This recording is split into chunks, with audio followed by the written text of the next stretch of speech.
Hello friends, ఇక్కడే సమర్పించే market sector స్వాగతం. సో ఫైనలీ మనం వెయిట్ చేస్తున్న కరెక్షన్ వచ్చింది. మనం లాస్ట్ వీక్ కూడా అనుకున్నాం మంత్లీ చార్ట్స్ ఫామ్ అవుతాయి, మండే రోజు ఎలా అవుతుందో చూద్దాం అనేది. సో ఈ మంత్ మనకి మొత్తం రేంజ్ చూస్తే కనుక ఆల్మోస్ట్ లోస్ నుంచి చూస్తే కనుక ప్రాబ్లీ 15-24 పాయింట్స్ పెరిగింది. అండ్ ఈ లాస్ట్ 2 డేస్లోనే అంటే ఫ్రైడే అండ్ మండేలో చూస్తే కనుక ఆల్మోస్ట్ 481 పాయింట్స్ గివ్ అప్ చేయడం చూసాం. So this is what charts ఏవైతే మనకి చెప్తాయో రిట్రేస్మెంట్స్ అనేది కూడా ఇంతే ఫాస్ట్ గా ఉంటుందని ఒక ఇండికేషన్ ఇది మనకి. సో మార్కెట్ కూడా ఎప్పుడు పెరిగినప్పుడు స్టెప్స్ లో పెరిగి పడేటప్పుడు లిఫ్ట్ లో పడుతుంది అని ఒక ఇండికేషన్ కూడా ఇలాంటిది. ఎందుకంటే లాస్ట్ 7 సెషన్స్ గానీ మనం చూస్తే కనుక 25,886 నుంచి ఆల్మోస్ట్ 26,277 450 పాయింట్స్ పెరగటం చేసాం. సో 7 సెషన్స్ లో పెరిగిన గెయిన్స్ ఏవైతే ఉన్నాయో 2 సెషన్స్ లోనే గివ్ అప్ చేయటం చూసాం. బట్ ఏదైనప్పటికీ it's a very good chance to buy ఇక్కడ అని చెప్పొచ్చు. ఎందుకంటే అఫ్ కోర్స్ మనకి 25,870 ఏదైతే ప్రాబ్లీ ఒక ఫస్ట్ సపోర్ట్ అనుకున్నో దాన్ని వైలేట్ చేసింది ఈ రోజు. But second support is very near ఇక్కడ 25,566. అంటే ఇక్కడ నుంచి ఆల్మోస్ట్ ఒక 200+ పాయింట్స్ కింద డెఫినెట్లీ సపోర్ట్ ఉంది కాబట్టి బై డిప్స్ కానీ మనం చెప్తాం. And last couple of weeks గా ఏదైతే ర్యాలీ వచ్చిందో 3 వీక్స్ ర్యాలీ మనం చూస్తే కనుక 1540 పాయింట్స్ ది 33% రిట్రేస్మెంట్ కూడా జరిగిపోవడం చేసాం. సో బుల్ మార్కెట్ లో టిపికల్లీ 33%, దాని తర్వాత 50%. సో 50% అంటే అబౌట్ 750 పాయింట్స్, అంటే ఇక్కడ నుంచి 250 పాయింట్స్ రిట్రేస్మెంట్ మ్యాచ్ అవుతుంది, ప్లస్ 20-డే మూవింగ్ యావరేజ్ కూడా మ్యాచ్ అవుతుంది మనం చూస్తున్నాం. సో ఒక స్మాల్ గ్యాప్ డౌన్ మనకు ఓపెన్ అవడం చేసాం ఒక 90 పాయింట్స్ కింద. సో ఈ రోజు గ్యాప్ ఏదైతే క్రియేట్ అయిందో అదే సపోర్ట్ పాయింట్ గా మనం అప్ సైడ్ చూస్తాం. 26,150 అండ్ 26,061 అనేది ఒక రెసిస్టెన్స్ జోన్ గా ఉంటుంది. సో ప్రాబ్లీ ఐ థింక్ ఇప్పుడు రేంజ్ అనేది 25,500 నుంచి 26,200 మధ్యలో కదలాడే ఛాన్సెస్ ఉంటుంది. బై డిప్స్ విత్ 25,500 కింద క్లోజింగ్ బేసిస్ లో స్టాప్ లాస్. ఇక మనందరికి తెలుసు జనరలీ స్టాక్స్ ఏవైతే ఒక బిగ్ అప్ మూవ్స్ వస్తాయో వాటిల్లోనే ప్రాబ్లీ కరెక్షన్స్ కూడా అంతే స్టీప్ గా ఉంటాయని. అఫ్ కోర్స్ రేపు మనకి ఆటో నెంబర్స్ వస్తాయి కాబట్టి ఈ రోజే రియాక్ట్ అయిపోవటం చేసాం స్టాక్స్. మనం లోవర్ సైడ్ ఆర్ డ్రిఫ్ట్ అయిన స్టాక్స్ మనం చూస్తే కనుక హీరో మోటార్స్ బిగ్గెస్ట్ లూజర్ ఇవాళ 4.11% క్రాక్ అయింది. అదే బాటలో other names in auto like M&M కానీ, బజాజ్ ఆటో, టాటా మోటార్స్, మారుతి ఇవన్నీ కూడా వీక్ ట్రేడ్ అవటం చూసాం. ఇక సెకండ్ బిగ్గెస్ట్ లూజర్ గా మనం చూస్తే కనుక ఇట్ వాస్ ట్రెంట్ అని చెప్పుకోవాలి. సో ఇట్స్ ఓన్లీ రీట్రేస్మెంట్ అనొచ్చు, ఎందుకంటే ఆల్మోస్ట్ 10-15% పెరిగిన స్టాక్ లాస్ట్ 1 మంత్ లో, అండ్ ఇవాళ ఒక 3% రీట్రేస్ అయింది.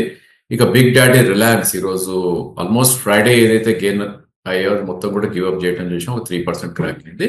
ఇక మనం చెప్పుకోవాల్సిన లేదు, బ్యాంకింగ్ ఏదైతే హ్యూజ్ ర్యాలీ వచ్చిందో అది కూడా ప్రైవేట్ స్పేస్ లో, ప్రైవేట్ బ్యాంకింగ్ స్పేస్ లో. సో వాటిలో ఒక మంచి క్రాక్స్ రావడం చూసాం. యాక్సిస్ బ్యాంక్ కానీ, ఐసిఐసిఐ బ్యాంక్ కానీ, HDFC కానీ. అఫ్ కోర్స్ HDFC ఎక్కువ పడకపోయినా కూడా బ్యాంకింగ్ లో ఐసిఐసిఐ అండ్ యాక్సిస్ ఆల్మోస్ట్ 3% దాకా క్రాక్ అవటం చూసాం. ఇక అదర్ నేమ్స్ లో బజాజ్ ఫిన్సర్, ఐటీ స్పేస్ లో ఇన్ఫోసిస్ లాంటివి, సిమెంట్ స్పేస్ లో అల్ట్రాటెక్ అలాంటి స్టాక్స్ కూడా కొద్దిగా వీక్ గా ట్రేడ్ అవటం చూసాం. And TCS, ITC and FMCG space లో లీవర్ లాంటి స్టాక్స్ లో కూడా వీక్నెస్ అనేది రావటం చూసాం. ఇక ఈరోజు metals 7th day of shining. So bank index ఎలా పెరిగిందో లాస్ట్ 11 డేస్ లో అదే స్పీడ్ లో ఆర్ అదే పేస్ లో ఇప్పుడు మెటల్ ఇండెక్స్ కూడా అప్ మూవ్ అవడం చూస్తున్నాం. ఈ రోజు కూడా పాజిటివ్ గా ట్రేడ్ అవటం చేసాం. ఆఫ్ కోర్స్ ఇది 7 to 8 వీక్స్ ఏదైతే కరెక్షన్ ఉందో అది టోటల్లీ కూడా రికవరీ మోడ్ లో ఉన్న ఫీలింగ్ మనకి ఇస్తుంది. So JSW steel biggest gainer ఇవాళ నిఫ్టీలో 2.8% పెరిగింది. దాని తర్వాత టాటా స్టీల్ 1.2, హిండాల్కో కూడా ఆల్మోస్ట్ అక్కడే పెరగటం చూసాం. ఇక other names like public sector enterprises లో పాజిటివ్ గా ట్రేడ్ అవడం చూసాం. NTPC కానీ, BPCL ఇలాంటి స్టాక్స్ లో. And Titan index heavy weight అది పాజిటివ్ గా ట్రేడ్ అయింది. ఇక అదర్ నేమ్స్ మనం చూస్తే కనుక బ్రిటానియా లాంటి స్టాక్స్ FMCG స్పేస్ లో, అదేవిధంగా oil marketing companies like BPCL లాంటివి స్వల్పంగా పెరగటం చేసాం. ఇక బ్యాంక్ నిఫ్టీలో కూడా సిమిలర్ ట్రెండ్ కొనసాగింది. సో మనం 24th రోజు అనుకున్నాం ఏదైతే రివర్సల్ బార్ వచ్చిందో ప్రాబ్లీ ఎక్స్పైరీ రోజు దాన్ని వైలేట్ చేసింది. బట్ ఐ థింక్ ఫ్రైడే రోజే మనం అనుకున్నాం వీక్నెస్ కన్సిస్ట్ అయ్యే ఛాన్సెస్ ఉంటుంది, ఎందుకంటే నాన్ స్టాప్ 4,100 పాయింట్స్ బ్యాంక్ నిఫ్టీలో గెయిన్ రావటం చూసాం. సో ఇలాంటి గెయిన్ చాలా rare without corrections. So last 11 to 12 sessions లోనే వచ్చింది. సో న్యాచురల్లీ అంతే స్పీడ్ గా గివ్ అప్ చేస్తుంది. సో 54,460 నుంచి ప్రాబ్లీ ఈ రోజు క్లోజింగ్ చూస్తే కనుక 52,980. So almost 1,500 points give up చేయటం చూసాం టాప్ నుంచి. అండ్ 4,000 పాయింట్స్ ది 33% రిట్రేస్మెంట్ అనుకున్నా కూడా అబౌట్ 1500 పాయింట్సే. సో ఇట్స్ డన్ డీలా లేదంటే ఇంకా క్రాక్ అవుతుందనే చూడాలి. బట్ బ్యాంక్ నిఫ్టీలో డెఫినెట్లీ ఇక్కడ నుంచి బై అని చెప్పొచ్చు. ఎందుకంటే మనకి ఇమీడియట్ సపోర్ట్ ఏదైతే 53,500 ఉందో అది వైలేట్ చేసినా కూడా 52,764 అనేది సెకండ్ ప్రైస్ పాయింట్, అంటే which is 20-day moving average. అక్కడ there would be a very very great support. So one should try to buy bank Nifty. Only 200 points అవే ఉన్నాం, బట్ స్టాప్ లాస్ కూడా పెట్టుకోవాలి కాబట్టి 52,500 కింద స్టాప్ లాస్ పెట్టుకోవాలి. In case retracement వచ్చింది అంటే కనుక ఈరోజు gap would act as a resistance. So 53,763 నుంచి 53,720 మధ్యలోనే I think there would be A gap. ఆ గ్యాప్ పై రిట్రేస్మెంట్ అవుతుంది. So all in all 200 points risk ఒకవేళ 52,700 లో కొనగలితే కనుక, అండ్ ఆల్మోస్ట్ 1200 పాయింట్స్ రివార్డ్ ఉంది కాబట్టి 1:6 రిస్క్ రివార్డ్ లో one should try to by. Of course market crash అయిన మార్కెట్ కరెక్షన్ వచ్చినప్పుడు కూడా కొన్ని బ్యాంక్స్ పెరుగుతాయి కాబట్టి federal bank and IU bank close to 1.5% పెరగటం చూసాం. ఇక వీక్ అయిన వాటిల్లో బిగ్గెస్ట్ లూజర్ యాక్సిస్ బ్యాంక్ 3.2%, దాని తర్వాత ఐసిఐసిఐ 2.5%, దాని తర్వాత I think all the 3 banks ఏవైతే బ్యాంక్ నిఫ్టీలో ఉన్నాయో, కెనరా బ్యాంక్ కానీ, పిఎన్బి కానీ, SBI, bank of Baroda, in fact Canara bank ఈ రోజు నుంచే బ్యాంక్ నిఫ్టీలో యాడ్ అవటం చూస్తున్నాం మనం. సో అన్ని కూడా వీక్ గా ట్రేడ్ అవటం చూసాం. ఇక HDFC, IndusInd bank and Kotak bank స్వల్పంగా అబౌట్ 0.8% నుంచి 1.17% దాకా కరెక్ట్ అవుతుంది చూసాం. ఎఫ్ఎండో స్పేస్ లో కూడా బ్రైట్నెస్ అనేది మనకి మెటల్ స్పేస్ లోనే కనపడింది. సో ఎఫ్ఎండో ఇండెక్స్ బేస్ స్టాక్స్ ఏవైతే ఉన్నాయో ఎఫ్ఎండో స్పేస్ లో కూడా అవే స్టాక్స్ షైన్ అయ్యాయని చెప్పుకోవచ్చు. సో ఎన్ఎండిసి ఒక 4% అప్ మూవ్ రావడం చూసాం. అదేవిధంగా Jindal steel has gone up and probably other names like Nalco steel ఏదైతే పబ్లిక్ సెక్టర్ ఎంటర్ప్రైజ్ ఉందో అవి కూడా పెరగటం చూసాం. ఇక సిమెంట్ స్పేస్ లో లాస్ట్ హాఫ్ అన్ అవర్ లో మంచి బయింగ్ రావటం చూసాం. ఏసీసీ, దాల్మియా, ఇండియా సిమెంట్ లాంటి స్టాక్స్ లో. ఫర్టిలైజర్స్ ఈరోజు పాజిటివ్ గా ట్రేడ్ అయింది, చంబాల్, కోరమండల్ లాంటి స్టాక్స్. అదేవిధంగా some IT names LNT, Mindtree, Coforge ఇలాంటివి కొద్దిగా పాజిటివ్ గా ట్రేడ్ అవటం చూసాం. ఇక ఇండెక్స్ లో లాగానే ఆటో స్పేస్ వీక్నెస్ ఎగ్జిబిట్ చేసింది. స్టాక్స్ లైక్ టీవీఎస్ మోటార్స్ కానీ, అశోక్ లీలాండ్ కానీ, ఎస్కాట్స్ కానీ కొద్దిగా వీక్ గా ట్రేడ్ అవటం చూసాం.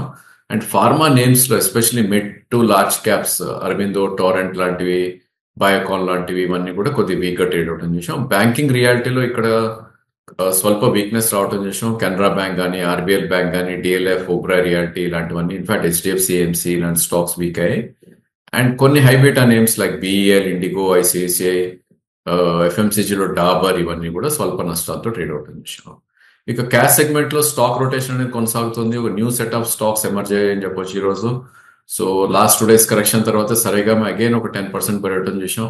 ఇక లాస్ట్ వీక్ మనం జీ మీడియా గురించి మాట్లాడాము. ఈ రోజు ఆల్మోస్ట్ ఇంకో 10% పెరిగింది. సో స్టాక్ 15 నుంచి 2280 విత్ ఇన్ 7 sessions పెరిగింది. ఇలాంటి స్టాక్స్ లో కేర్ఫుల్ గా ఉండాలి.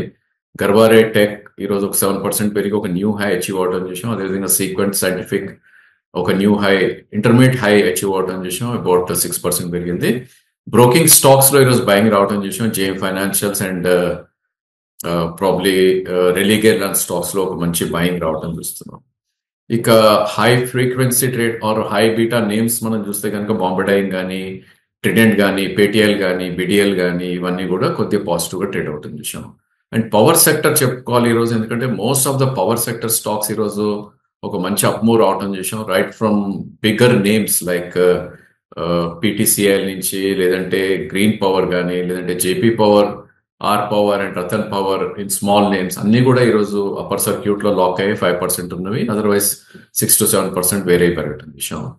ఇక వీక్ అయిన స్టాక్స్ చూస్తే కనుక I think it's only profit booking అని చెప్పొచ్చు. మేజర్ న్యూస్ అయితే ఎక్కడా లేదు ఏ స్టాక్స్ లో కూడా. So between 3 to 5% or 6% crack అవటం చేసాం. స్టాక్స్ లైక్ షాపర్ స్టాక్ కానీ, రోలెక్స్ కానీ, రైట్స్ కానీ, సంగమ్ ఇండియా కానీ, విఐపి కానీ, న్యూల్యాండ్ ల్యాబ్, నవభారత్, ఐఆర్బి ఇవన్నీ కూడా కొద్దిగా వీక్ గా ట్రేడ్ అవటం చేసాం. సో స్టాక్ టు వాచ్ లో మనం ఎంఎండ్ఎం ఫైనాన్స్ తీసుకోవడం జరిగింది. సో దానికి కారణం ఏంటి అంటే కనుక ఇట్స్ బకింగ్ ద ట్రెండ్ అంటాం మనం. So almost most of the you know banking and financial names week గా ఉంటే ఈరోజు ఇది పాజిటివ్ లో క్లోజ్ అవడం చూసాం. ఇన్ఫాక్ట్ ఈ స్టాక్ ఈరోజు అబౌట్ 2% అప్ లో ట్రేడ్ క్లోజ్ అవడం చూసాం. ఇన్ఫాక్ట్ దీని హై చూస్తే కనుక 346.5 2023 జూలైలో రావటం చూసాం. అంటే 1.5 year back, 1 year 4 months what ever it is. So now I think it's a verge of breakout అని చెప్తాం. 343 దగ్గర ఆల్మోస్ట్ ఇవాళ హై ఫామ్ అవుట్ అని చూసాం. సో ప్రాబ్లీ ఒకవేళ 346 దాటింది అంటే కనుక అప్ టు 375 టు 380 దాకా కూడా వెళ్ళే ఛాన్సెస్ ఉంటుంది. అండ్ సపోర్ట్ చాలా దగ్గరలో ఉంది. సో ఇవాటి లో 330 and 20-day moving average is 327. So below 318 stop loss కంపల్సరీగా పెట్టుకోవాలి. ఎందుకంటే కొన్నిసార్లు ఏమవుతుందంటే ఒక ఫాల్స్ బ్రేక్అవుట్ వచ్చి స్టాక్ కింద కూడా వచ్చే ఛాన్స్ ఉంటుంది. సో మనం అనుకున్న డైరెక్షన్ కరెక్ట్ అయ్యి మన అరౌండ్ 330 ఆ రేంజ్ లో కొనగలితే కనుక 50 రూపీస్ అప్ సైడ్ ఉంటుంది, 12 to 13 రూపీస్ డౌన్ సైడ్. కాబట్టి రిస్క్ టు రివార్డ్ కూడా చాలా ఫేవరబుల్ గా ఉంది ఈ స్టాక్ అని చెప్పొచ్చు. ఇక మార్కెట్ వాలటాలిటీ కంటిన్యూ అయ్యే ఛాన్సెస్ ఉంది. మనకి ఎల్లుండి హాలిడే ఉంది because of Gandhi Jayanti. So I think Thursday రోజు bank Nifty weekly options expiries కూడా ఉంటాయి కాబట్టి వాలటాలిటీ రేపు కూడా కంటిన్యూ అయ్యే ఛాన్సెస్ ఉంటుంది. సో స్టాక్ స్పెసిఫిక్ యాక్షన్ ఉంటుంది. మనకు తెలిసిన స్టాక్స్ ఏమన్నా నియర్ టు ద సపోర్ట్ వస్తేనే one should try to venture out. Or maybe bank నిఫ్టీలో ఇప్పుడు మంచి ఆపర్చునిటీ ఉంది కాబట్టి ఐ థింక్ ఇండిసెస్ లో ట్రేడ్ చేస్తే ఇట్స్ ఎ గుడ్ ఐడియా అని మా ఉద్దేశం. That's all for today. Thank you for watching the video.